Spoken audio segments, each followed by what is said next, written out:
হেডম থাকলে দেশে আসেন, সাবেক ছাত্রলীগ নেতা গোলাম রব্বানীকে বললেন হাসনাত আব্দুল্লাহ। কিন্তু কেন বললেন এমন কথা, এর সূত্রপাত কোথায়?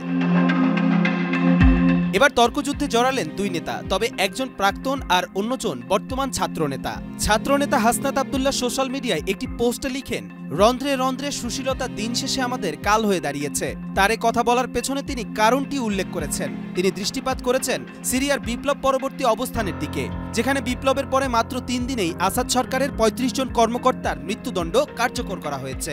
২৫০টিরও বেশি ডিজাইন অপশন নিয়ে ওয়ালটন স্মার্ট ফ্রিজ, বোঝে আপনার প্রয়োজন। কিন্তু বাংলাদেশে ৫ মাস পেরিয়ে গেলেও শেখ হাসিনার ঘনিষ্ঠ ও ফেসিবাদদের মদতদাতাদের একজনেরও দৃশ্যমান বিচার এখন পর্যন্ত শেষ হয়নি, এবং এর কারণ হিসেবে হাসনাত আব্দুল্লাহ অন্তর্বর্তী সরকারের কোমলতাকে দায়ী করেছেন। তিনি তাদের বিচারের দাবির পাশাপাশি বর্তমান সরকার যদি দয়াপরবশ হয়ে বিগত সরকারের নেতাকর্মীদের বিচার করতে বিলম্ব করে, তা হবে জুলাই গণ অভ্যুত্থানের সঙ্গে অপমানের শামিল বলেও উল্লেখ করেছেন হাসনাত আব্দুল্লাহ।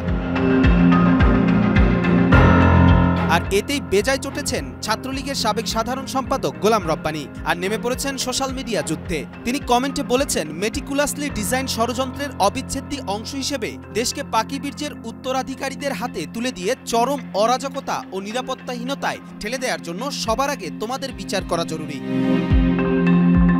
কবির চৌধুরী, জয়, মাই টিভি, ঢাকা।